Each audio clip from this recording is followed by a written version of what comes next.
Good evening everyone. आज हम start करेंगे स्टील स्ट्रक्चर। इसी के पैरेलल हमारा सॉइल मैकेनिक्स भी कंटिन्यू है। सॉइल मैकेनिक्स के लिए जो प्रीमियर का टाइम है वो 7:15 PM है और स्टील स्ट्रक्चर के लिए प्रीमियर का टाइम रहेगा 9:15 PM। तो स्टील स्ट्रक्चर में हम स्टार्ट करेंगे कनेक्शन से, जिसमें हम पढ़ेंगे bolt connection, rivet connection and welded connection. तो हमारा फर्स्ट क्वेश्चन है the size of rivet is expressed. A है लेंथ ऑफ शंक, बी है डायमीटर ऑफ शंक, सी है टाइप ऑफ हेड, डी है ऑल ऑफ दीज। तो जो rivet है उसका जो स्ट्रक्चर होता है वो कुछ इस तरीके से होता है।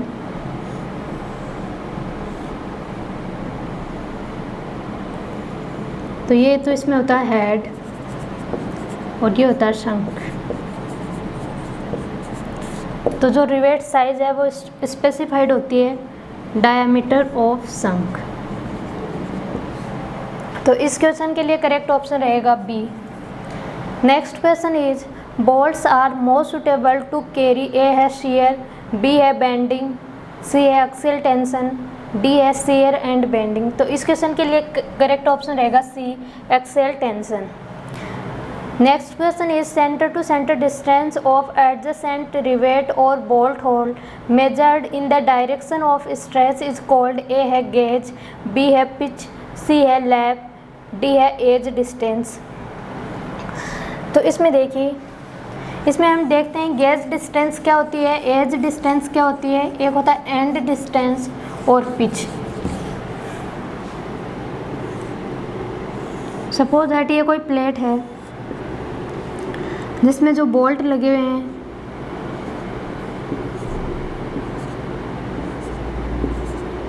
बोल्ट या जो रिवेट लगे हुए वो कुछ इस तरीके से है।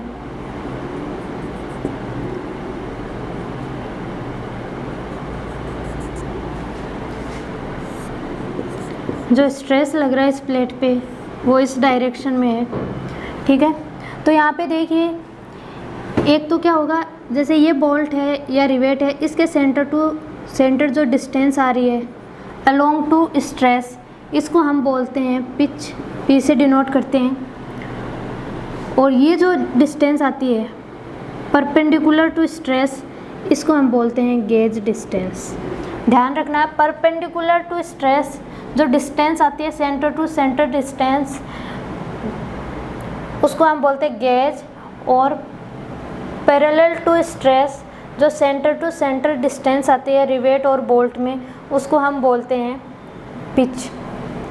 इसके अलावा देखिए, ये जो डिस्टेंस आती है, ये वाली जो डिस्टेंस है, लास्ट जो बोल्ट या रिवेट है उसके सेंटर से प्लेट के एंड तक जो डिस्टेंस आती है, इसको हम बोलते हैं एंड डिस्टेंस। And distance. और यहाँ पे देखिए एक डिस्टेंस परपेंडिकुलर भी आ रही है, ये वाली, इस डिस्टेंस को बोलते हैं हम एज डिस्टेंस। Edge distance.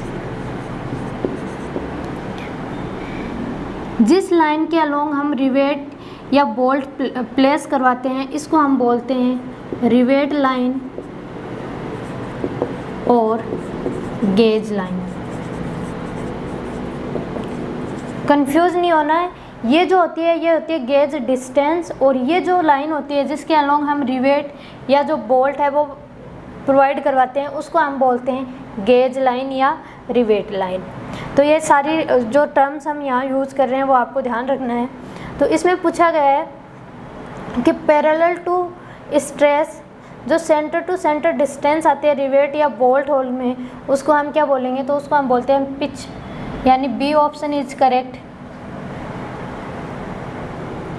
अगर किसी केस में ये जो रिवेट है या जो बोल्ट है वो स्टेगर्ड हो, यानी एक लाइन में नहीं हो के रैंडमली जैसे इस तरीके से प्रोवाइड हो, एक यहाँ है, इस केस में जहाँ पे बोल्ट और रिवेट क्या है स्टेगर्ड पैटर्न में हो, तो जो पिच आती है उसको हम बोलते हैं staggered pitch. Next question is the rivet which is heated and then driven in the field is known as A power driven shop rivet, B है power driven field rivet, C है hand driven rivet, D है cold driven rivet. तो इसमें देखिए एक होता है shop rivet, एक होता है field rivet.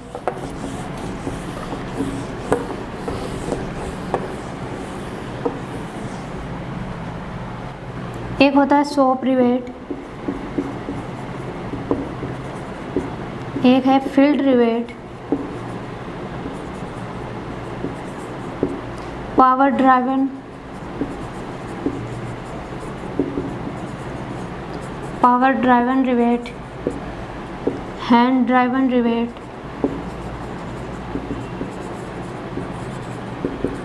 Cold rivet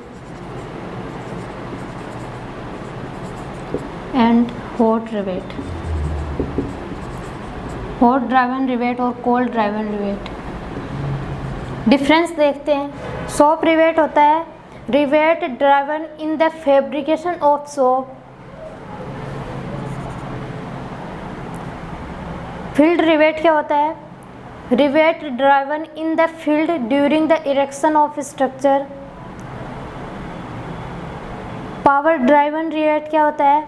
rivet driven by power operated equipment. And hand driven rivet क्या होता है? Rivet driven by hand operated riveting hammer. ठीक है।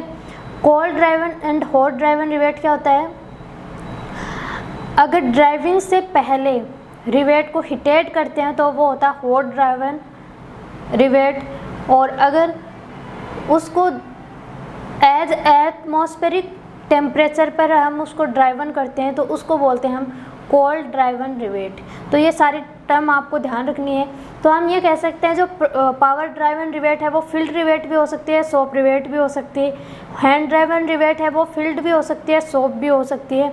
ठीक है। ये डिपेंड किस पे कर रहा है? डिपेंड करता है कि रिवेट ड्राइवन है वो फील्ड में हुआ है या फिर सोप पर हुआ है। फील्ड में हुआ तो फील्ड ड्राइवन रिवेट होगा और सोप पे है तो सोप ड्राइवन रिवेट होगा। तो जो क्वेश्चन गिवन है उसमें है कि अगर फील्ड में रिवेट को ड्राइवन किया गया है तो वो किस टाइप की रिवेट होगी, तो वो फील्ड रिवेट होगी। इसमें स्पेसिफाइड नहीं है कि पावर होगा या हैंड होगा, तो इसमें हम ऑप्शन के अकॉर्डिंग देख लेंगे। तो इसमें जो करेक्ट ऑप्शन हो रहा है वो है B, power driven field rivet. Next question is gross diameter of a rivet is the diameter of A है cold rivet before driving, B है रिवेट आफ्टर ड्राइविंग, सी है रिवेट होल, डी है none of these. Diameter एक होता है nominal diameter, एक होता है ग्रॉस डायमीटर।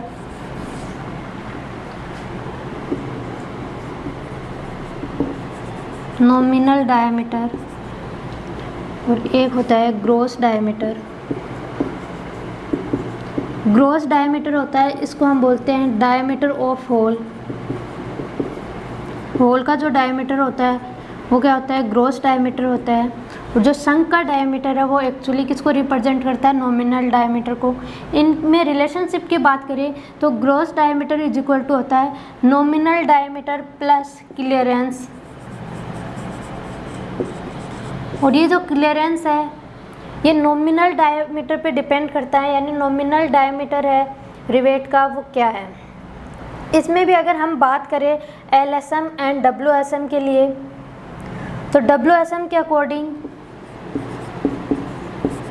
जो ग्रॉस डायमीटर है वो होगा नॉमिनल डायमीटर पर प्लस क्लियरनेस, और क्लियरनेस की जो वैल्यू होती है वो होती है नॉमिनल डायमीटर अगर 25 mm से कम और इसके इक्वल है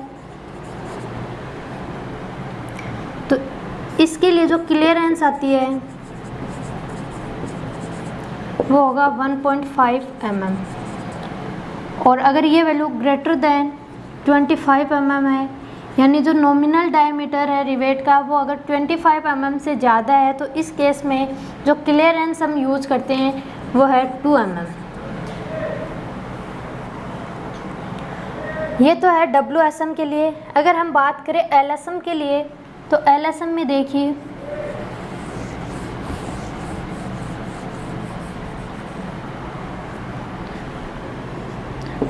12 to 14 mm के लिए अगर बात करें तो क्लियरेंस आता है +1 mm। अगर 14 to 24 mm की बात करें तो क्लियरेंस आता है +2 mm।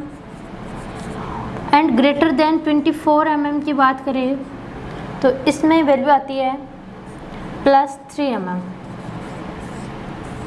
एग्ज़ाम में अगर स्पेसिफाइड नहीं हो तो हम ऑप्शन के अकॉर्डिंग जज करेंगे कि जो आंसर है वो LSM के अकॉर्डिंग होगा या WSM के अकॉर्डिंग होगा। ये रिलेशन आपको ध्यान रखना है।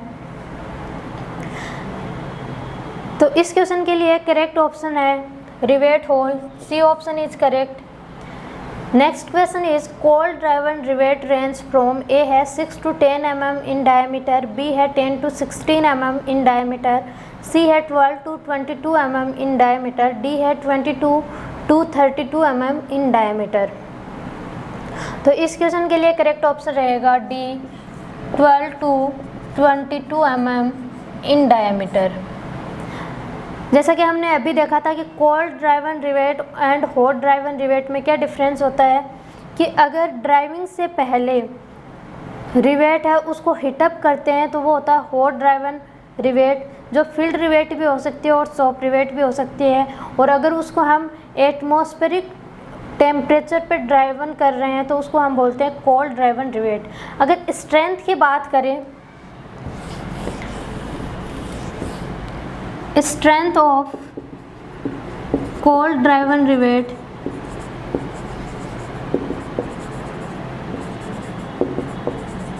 तो ये ऑलवेज ग्रेटर देन होती है strength of hot driven rivet. और ये इसलिए होता है क्योंकि जो हॉट ड्राइवन रिवेट है जब इसका टेम्परेचर एटमॉस्फेरिक टेम्परेचर के इक्वल होता है तो ये क्या होती है, श्रिंक होती है, और श्रिंक होने से इसकी स्ट्रेंथ क्या है, रिड्यूस होती है। Next question is when two plates are placed end to end and are joint by two cover plate then joint is known as, A है लैप जॉइंट, बी है बट जॉइंट, सी है chain riveted lap joint, D है double cover butt joint.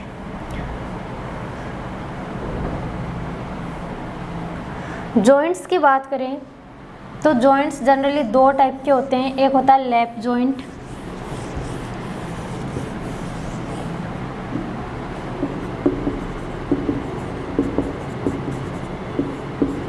Lap joint and butt joint.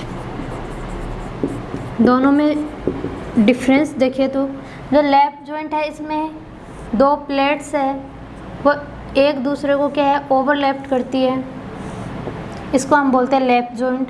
Butt joint में क्या होती है कि दो प्लेट्स है वो एंड टू एंड कनेक्ट होती है, एंड टू एंड कनेक्ट होती है, इसको हम बोलते हैं बट जॉइंट। बट जॉइंट का भी फर्दर क्लासिफिकेशन होता है, वो डिपेंड करता है कि हम कवर प्लेट एक प्रोवाइड करवा रहे हैं या दो। जैसा कि अगर हम इस तरीके से एक कवर प्लेट प्रोवाइड करवा रहे हैं तो इसको हम बोलते हैं सिंगल कवर बट जॉइंट, और अगर हम इस पे दोनों साइड कवर प्लेट प्रोवाइड करवा रहे हैं तो इसको हम बोलते हैं डबल कवर बट जॉइंट। तो इस क्वेश्चन के लिए करेक्ट ऑप्शन रहेगा डी, क्योंकि इसमें टू कवर प्लेट्स प्रोवाइड करवा रहे हैं और जो प्लेट्स है वो एंड टू एंड कनेक्ट है, तो D option is correct. Next question is an imaginary line along which rivets are placed is known as, ए है रिवेट लाइन, बी है स्क्रीव लाइन, सी है बैक लाइन, डी है all of these. तो इस question के लिए करेक्ट ऑप्शन रहेगा D all of these. जैसा कि हमने देखा था कि कोई प्लेट है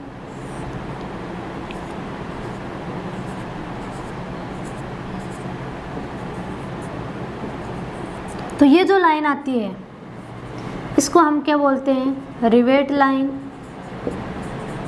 gauge line, back line and scrieve line. ठीक है। Next question is the main type of butt joint in double cover, A है चेन रिवेटेड जॉइंट, बी है जिगजैग जॉइंट, सी है शेयर रिवेटेड जॉइंट, डी है all of the above. तो इस question के लिए भी करेक्ट ऑप्शन रहेगा डी। इसमें जैसे बोला गया चेन रिवेटेड जॉइंट, इसका मतलब क्या है कि ये जो चेन है ये क्या है, एक पैटर्न है। बट जॉइंट हो या लैप जॉइंट हो, इनमें पैटर्न्स चलते हैं। पैटर्न किसके अकॉर्डिंग होते हैं, जो हम बोल्ट या रिवेट प्रोवाइड करवा रहे हैं उनकी पोजीशन क्या है। तो इनमें जो आता है वो होता है, एक तो होता है chain pattern, zigzag pattern, zigzag को हम एक दूसरा नाम देते हैं वो स्टेगर्ड, डायमंड पैटर्न। चैन पैटर्न तो जैसा कि हम अभी देख रहे थे, ये क्या है, चैन पैटर्न में आता है। जिगजैग और स्टेगर्ड में क्या है, ये रेंडमली जो रिवेट या जो बोल्ट है वो रेंडमली प्लेस्ड होते हैं इसमें, इस तरीके से। डायमंड में क्या होता है, डायमंड में एक पैटर्न फॉलो करता है जिसमें क्या है, स्टार्टिंग में 1 फिर 2 फिर 3, ठीक है। इसका अपोजिट भी हो सकता है, पर स्ट्रेंथ है ना वो इस वाले पैटर्न की ज़्यादा आती है। अगर इसको हम ये इस तरीके से भी हो सकता है, 3 देन 2 एंड लास्ट 1, इस तरीके से भी हो सकता है। बट अगर स्ट्रेंथ की बात करें इन दोनों पैटर्न में, तो जो पहले वाला पैटर्न था जिसमें पहले क्या आ रहा था,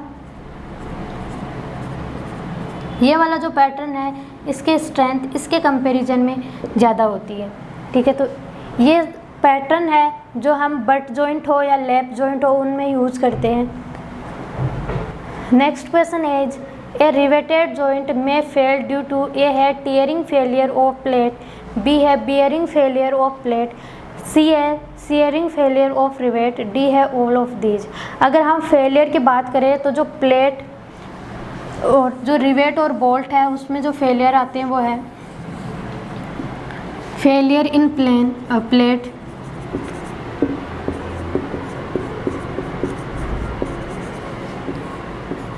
बियरिंग फेलियर को क्रशिंग फेलियर भी बोलते हैं,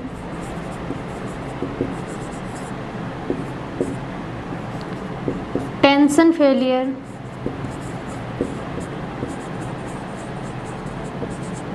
टेंशन फेलियर को टीयरिंग फेलियर भी बोलते हैं, tearing failure of plate. Third इसमें होता है शेयर फेलियर ऑफ प्लेट। इसी तरीके से बोल्ट और रिवेट है तो उसमें भी क्या होगा, बियरिंग फेलियर ऑफ बोल्ट और rivet, tension failure of bolt और rivet, shear failure of bolt और रिवेट, ठीक है। तो इस टाइप के ये फेलियर्स होते हैं। एक इसमें ब्लॉक शेयर फेलियर भी होता है, block share failure.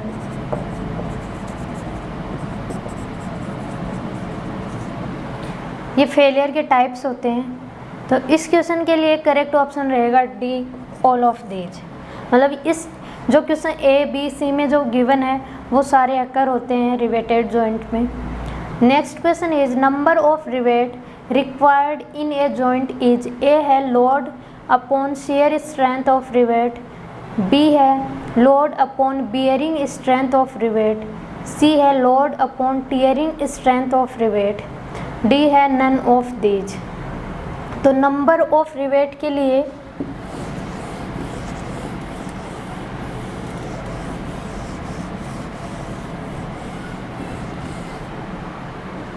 Number of rivet calculate करते हैं, लोड अपॉन रिवेट वैल्यू। अगर रिवेट वैल्यू की बात करें तो ये क्या होता है, rivet value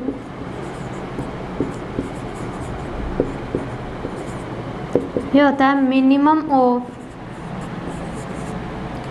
share strength of rivet, bearing strength of rivet. इन दोनों में जो मिनिमम आता है उसको हम बोलते हैं रिवेट वैल्यू, अगर हम लोड को रिवेट वैल्यू से डिवाइड करते हैं तो हमें क्या मिलता है, नंबर ऑफ रिवेट। तो जो क्वेश्चन है इसके लिए करेक्ट ऑप्शन रहेगा D, none of these. Next question is efficiency of riveted joint is defined as ratio of A है least strength of riveted joint to strength of solid plate, B है greatest strength of riveted joint to strength of solid plate, C है least strength of riveted joint to greatest strength of riveted joint, D है none of these. तो जैसे number of rivet के लिए क्या होता है, लोड अपॉन रिवेट वैल्यू होता है, इसी तरीके से अगर एफिशिएंसी निकालनी हो रिवेटेड जॉइंट की तो वो होता है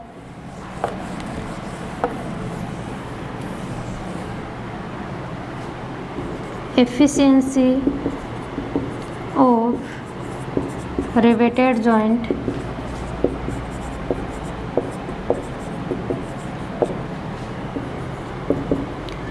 strength of rivet upon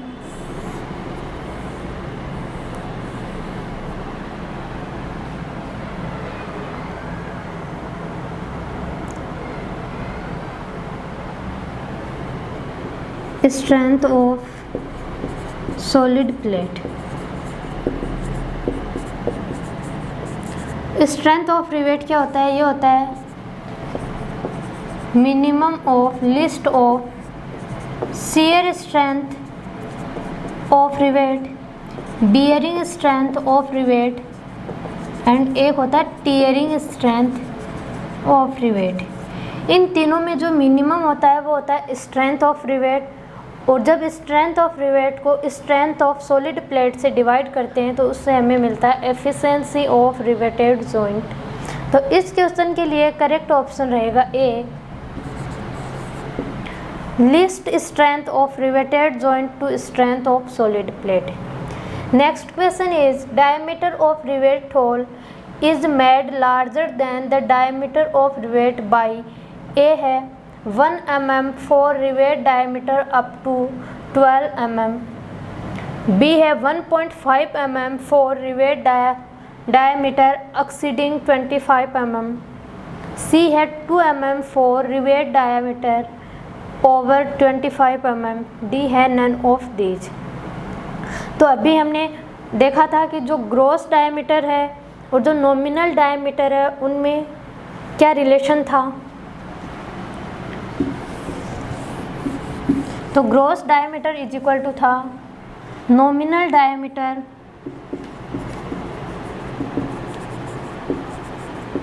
plus clearance, और क्लियरेंस की वैल्यू किस पे डिपेंड कर रही थी, नॉमिनल डायमीटर पे डिपेंड कर रही थी। फिर इसमें भी हमने LSM एंड WSM के अकॉर्डिंग देखा था। तो LSM में क्या था कि अगर नॉमिनल डायमीटर इसको D से डिनोट करती हूँ तो अगर ये 25 mm से कम है और या इसके इक्वल है तो क्लियरेंस जो आता है वो होता है 1.5 mm। अगर D है वो ग्रेटर देन 25 mm है तो जो क्लियरेंस आता है वो होता है 2 mm। ये तो LSM में था। WSM में क्या आ रहा था इसके लिए वैल्यू कि अगर डायमीटर जो नॉमिनल डायमीटर है वो 12 to 14 mm है तो क्लियरेंस आ रहा था 1 mm, 14 to 24 mm है तो क्लियरेंस था 2 mm, एंड ओवर 24 mm है तो क्लियरेंस था 3 mm। इसके अकॉर्डिंग देखिए कौन सा ऑप्शन मैच कर रहा है। तो ए है 1 mm for rivet dia up to 12 mm, तो 14 mm तक जो है वो 1 mm होता है, तो ये क्या हो गया, रॉन्ग हो गया। बी है 1.5 mm for rivet diameter exceeding 25 mm, 25 mm से एक्सीड कर रहा है तो 2 mm का हम क्लियरेंस लेते हैं, तो ये भी रॉन्ग है। सी है 2 mm for rivet diameter over 25 mm, तो इस क्वेश्चन के लिए करेक्ट ऑप्शन क्या है, सी।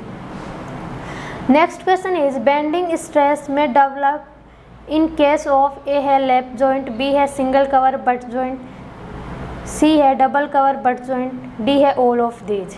तो बेंडिंग स्ट्रेस कब डेवलप होगा, जब जो लोड लग रहे हैं या जो कोई किसी भी प्लेट पे फोर्स लग रहा है, अगर उसमें एसेंट्रिसिटी आ रही है तो उस केस में वहाँ पे क्या है, बेंडिंग जनरेट होगा। अगर हम lap joint and butt joint की बात करें तो लैप जॉइंट में क्या होती है, दो प्लेट्स क्या होती है, ओवरलैप्ड होती है। तो इन पे जो फोर्स लग रहा है, इनकी सीजी की अगर बात करें तो इनकी सीजी में क्या है, एसेंट्रिसिटी आ रही है, तो यहाँ पे क्या है, बेंडिंग स्ट्रेस आएगा।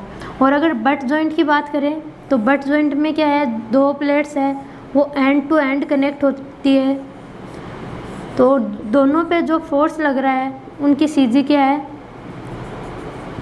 एक ही पॉइंट पे आती है।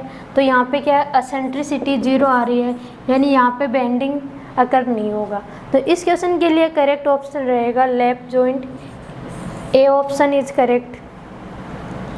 Next question is, if same number of rivet are used in that joint, then which of the following pattern will yield highest efficiency? A है चेन रिवेटिंग, B है जिगजैग रिवेटिंग, C है diamond riveting, D है all of these. तो हमने देखा था कि जो रिवेट है उसमें कुछ पैटर्न्स होते हैं, रिवेट हो या बोल्ट हो उसमें पैटर्न होते हैं, और पैटर्न किस अकॉर्डिंग होते हैं कि रिवेट और बोल्ट को किस तरीके से हम अरेंज कर रहे हैं।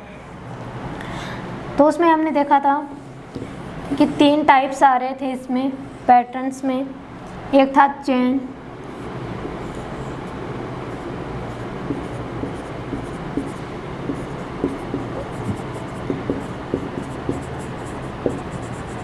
दूसरा था स्टैगर्ड या जिगजैग,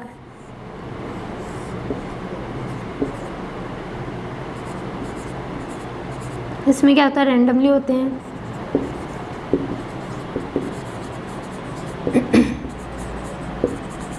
थर्ड था डायमंड पैटर्न।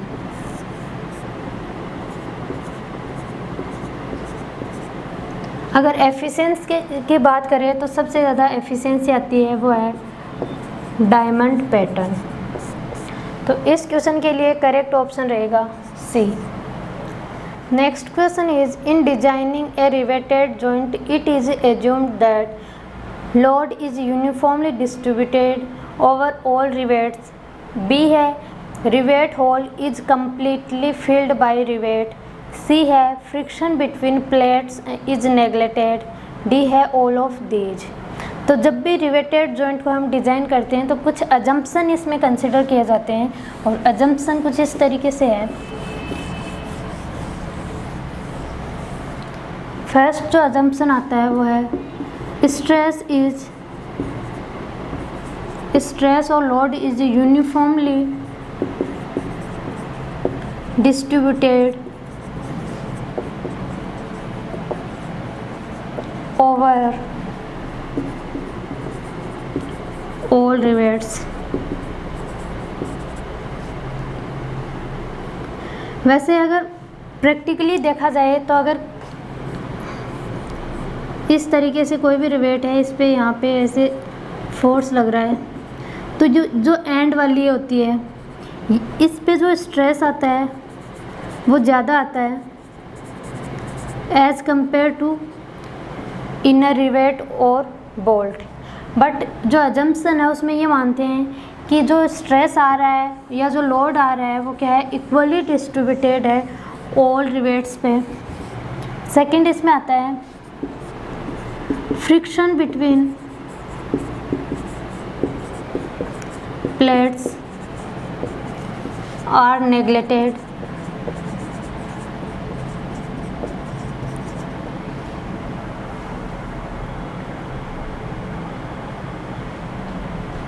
थर्ड आता है इसमें bending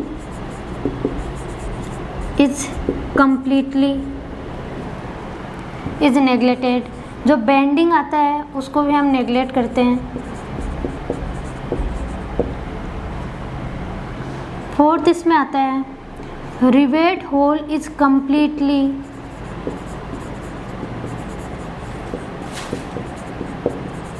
field by rivet.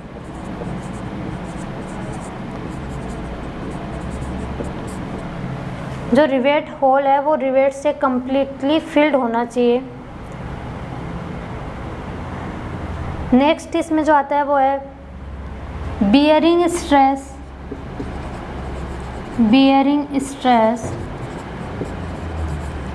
Is uniformly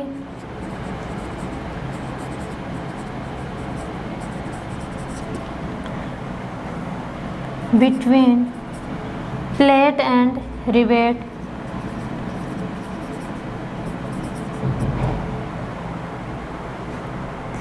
तो ये कुछ अजम्पशन है जिसको हम जब रिवेट डिज़ाइन करते हैं तब कंसिडर करते हैं। तो इसके अकॉर्डिंग जो क्वेश्चन के लिए करेक्ट ऑप्शन रहेगा वो है D, all of these. Next question is minimum pitch in riveted joint should not be. A है लेस देन 200 mm, बी है मोर देन 200 mm, सी है greater than 2.5 times the gross diameter of rivet, D है less than 2.5 times the nominal diameter of rivet. तो जो pitch है उसकी minimum and maximum value IS code के according given है। Steel के लिए जो IS कोड हम यूज़ करते हैं वो है IS 800। कोड की बात करें तो इसके लिए आता है IS 800 2007। और अगर RCC की बात करें तो RCC के लिए होता है IS 456 2000।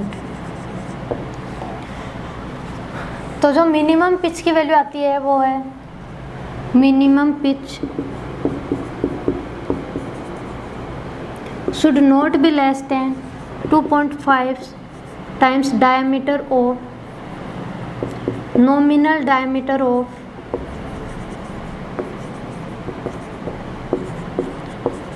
rivet। ठीक है, ये मिनिमम पिच है।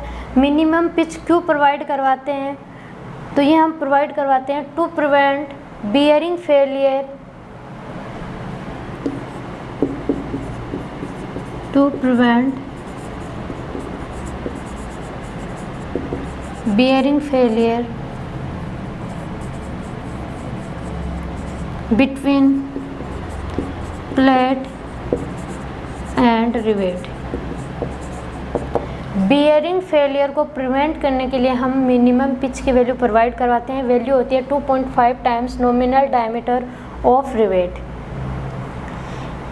इसी तरीके से अगर मैक्सिमम पिच की बात करें, मैक्सिमम पिच,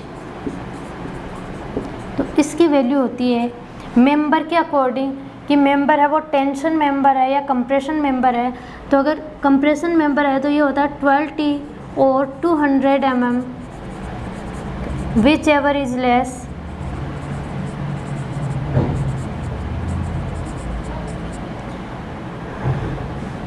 कंप्रेशन मेंबर के केस में, और टेंशन मेंबर के केस में इसकी वैल्यू होती है 16T और 200 mm, which ever is less, which ever is less. तो आपको मैक्सिमम पिच की वैल्यू भी ध्यान रखनी है। मैक्सिमम पिच की वैल्यू डिपेंड करती है कि मेंबर किस टाइप का है, कंप्रेशन है या टेंशन मेंबर है। कंप्रेशन है तो 12T और 200 mm, which ever is less, and tension है तो 16T और 200 mm, which ever is less. तो इस क्वेश्चन के लिए करेक्ट ऑप्शन रहेगा डी।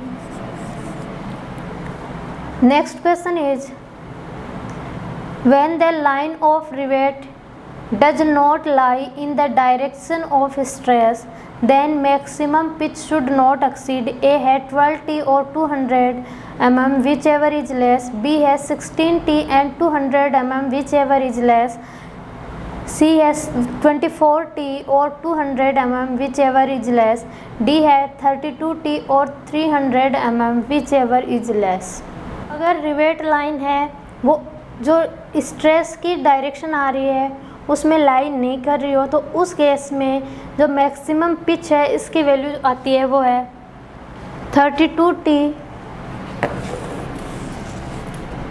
मैक्सिमम पिच की वैल्यू आती है 32T और 300 mm, which ever is less.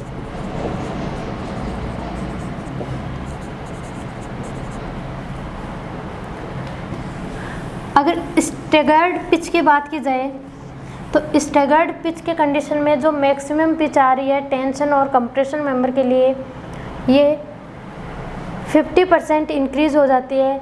यानी अगर मैं बात करूं कंप्रेशन मेंबर के लिए तो इसकी वैल्यू क्या आ जाएगी 18T और 300 mm which ever is less, और टेंशन मेंबर के लिए 24T और 300 mm विच एवर लेस।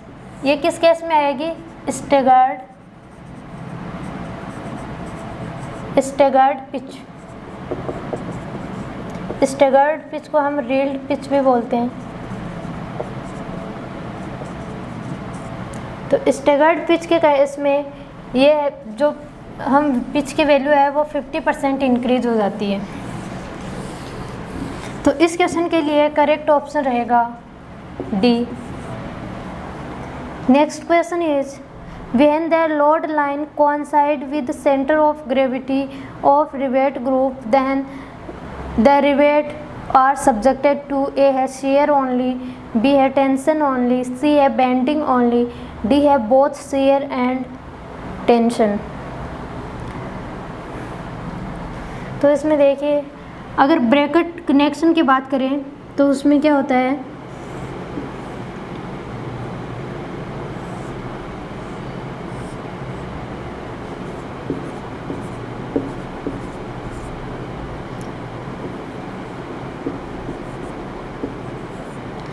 तो अगर जो लोड एक्ट हो रहा है, पी लोड जो एक्ट हो रहा है वो अगर जो रिवेट ग्रुप है उसके सीजी पे एक्ट हो रहा है, तो इस केस में जो फोर्स आएगा, जो इस पे फोर्स लगेगा वो लगेगा ओनली शियर। और अगर इसमें कोई एसेंट्रिसिटी हो, अगर यहाँ पे एक्ट है पी फोर्स, तो इस केस में जो आएगा वो shear and bending.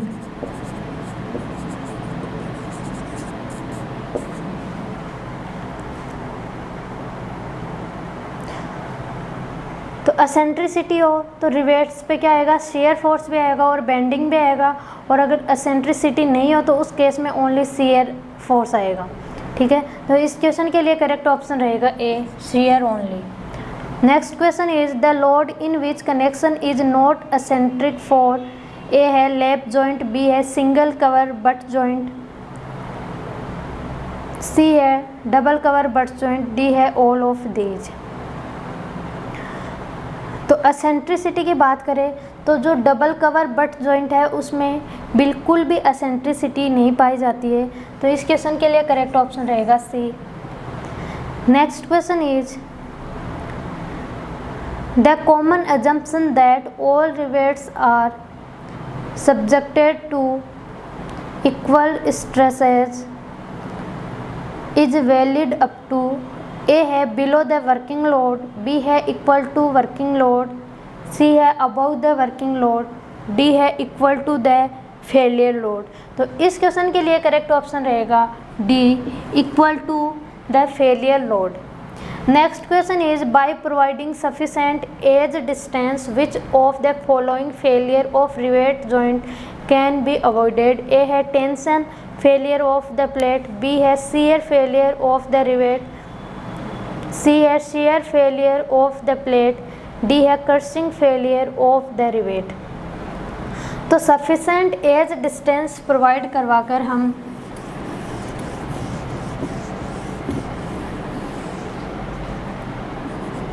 shear failure of plate को हम प्रिवेंट कर सकते हैं। तो इस क्वेश्चन के लिए करेक्ट ऑप्शन रहेगा सी। अगर मिनिमम एज डिस्टेंस की बात करें, मिनिमम एज डिस्टेंस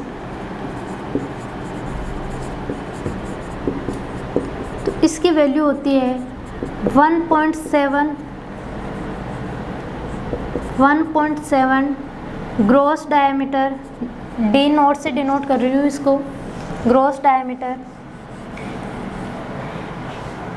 ये होती है 4 शेयर्ड और हैंड फ्लेम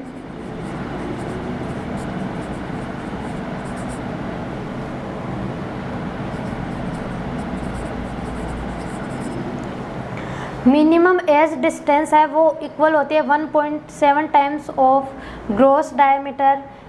किसके लिए? अगर सीयर्ड और हैंड फ्लेम्ड कट एज है तो, और अगर मशीन कट एज हो तो उस केस में इसकी वैल्यू होती है 1.5 टाइम्स ऑफ ग्रॉस एरिया। किस केस में? रोल्ड और मशीन फ्लेम कट एज, दोनों वैल्यू ध्यान रखनी है। अगर सीयर्ड और हैंड फ्लेम कट एज है तो मिनिमम एज डिस्टेंस होती है 1.7 डी नॉट, और अगर रोल्ड और मशीन फ्लेम कट एज है तो उस केस में होती है 1.5 डी नॉट। नेक्स्ट क्वेश्चन है efficiency of riveted joint having the minimum pitch is A है 40%, बी है 50%, सी है 60%, डी है 70%। तो जो रिवेटेड जॉइंट की एफिशिएंसी आती है मिनिमम पिच पर अकॉर्डिंग टू IS 800 2000 वो होती है 60%। तो इसके लिए करेक्ट ऑप्शन है C. Next question is as compare to field rivet soft rivets are, A है स्ट्रोंगर, बी है वीकर, सी है इक्वली स्ट्रॉन्ग, डी है एनी ऑफ द अबव। अगर फील्ड रिवेट और सॉफ्ट रिवेट की बात करें तो कोई भी मटेरियल है अगर सॉफ्ट में रेडी हो रहा हो तो उसकी एफिशिएंसी ऑलवेज अच्छी होगी। उसकी अगर स्ट्रेंथ की बात करें तो वो ऑलवेज अच्छी होगी एज कंपेयर टू फील्ड। ठीक है, तो ये तो कंफर्म है कि जो सॉफ्ट रिवेट है इसकी जो स्ट्रेंथ है वो ज़्यादा होगी, greater as compare to field rivet. कितनी ज़्यादा होगी वो देखते हैं हम। तो एक होता है सॉफ्ट रिवेट और दूसरा है फील्ड रिवेट। सॉफ्ट रिवेट और फील्ड रिवेट में हमने देखा था कि इनमें भी क्या होता है, पावर ड्राइवन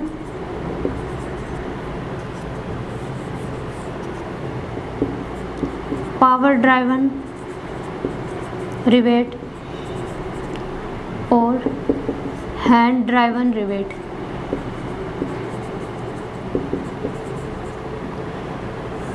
अगर एक्सेल टेंशन आ रहा है तो जो सॉफ्ट रिवेट की वैल्यू है वो होती है 100, पावर ड्राइवन के केस में 100 MPa। हैंड ड्राइवन के केस में इसकी वैल्यू होती है 80 MPa और फील्ड रिवेट के केस में इसकी वैल्यू होती है 90 MPa। अगर शेयर की बात करें, शेयर स्ट्रेस की बात करें तो वो भी सॉफ्ट रिवेट पावर ड्राइवन है तो 100 और हैंड ड्राइवन है तो 80 और फील्ड रिवेट है तो 90। अगर बियरिंग स्ट्रेंथ की बात करें, बियरिंग स्ट्रेंथ, तो बियरिंग स्ट्रेंथ जो पावर ड्राइवन सॉफ्ट रिवेट है उसके लिए होता है 300 MPa। जो सॉफ्ट रिवेटेड हैंड ड्राइवन है तो इस केस में इसकी वैल्यू होती है 250 MPa और अगर फील्ड रिवेट है तो इस केस में इसकी वैल्यू होगी 270 MPa। तो ये टेबल आपको ध्यान रखनी है।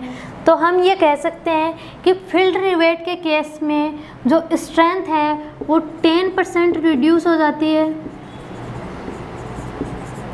और हैंड ड्राइवन के केस में जो स्ट्रेंथ है वो 20% रिड्यूस हो जाती है। ठीक है, यहाँ से ये क्लियर है अपने पास में। एग्ज़ाम में डायरेक्ट आजकल वैल्यू पूछ लेते हैं तो ये टेबल आपको ध्यान रहनी चाहिए। इसके अलावा अगर हम रिवेट को ऐसे एरिया में यूज़ कर रहे हैं जो क्या है अर्थक्वेक और विंड प्रोन एरिया है, तो इस केस में ये जो परमिसिबल स्ट्रेस आ रहा है इसकी वैल्यू 25% से इंक्रीज कर देते हैं। ठीक है, ये ध्यान रखना है कि अगर कोई भी रिवेट है वो अर्थक्वेक और विंड प्रोन एरिया में हम यूज़ कर रहे हैं तो उस केस में जो परमिसिबल स्ट्रेस आ रहा है उसकी वैल्यू को हम 25% से इंक्रीज़ कर देते हैं। तो इस क्वेश्चन के लिए करेक्ट ऑप्शन रहेगा ए, स्ट्रोंगर।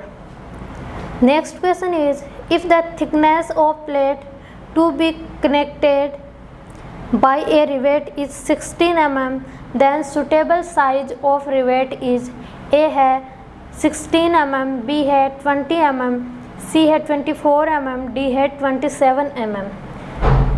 तो हमारे पास अगर प्लेट की थिकनेस नोन हो तो उस केस में हम साइज ऑफ रिवेट कैलकुलेट कर सकते हैं।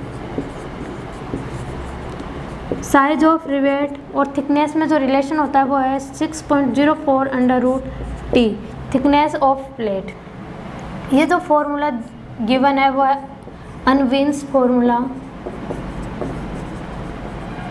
इसको हम बोलते हैं अनविन्स फॉर्मूला। यहाँ पे हम वैल्यू पुट कर देंगे। थिकनेस ऑफ प्लेट है 16 mm, तो यहाँ से वैल्यू आ जाएगी अप्रोक्सीमेटली 24 mm।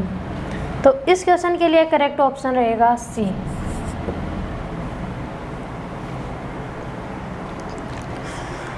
तो आज के लिए इतना ही। नेक्स्ट लेक्चर में हम कनेक्शन को ही आगे कंटिन्यू करेंगे। अगर वीडियो पसंद आए तो लाइक, शेयर एंड सब्सक्राइब ज़रूर करें।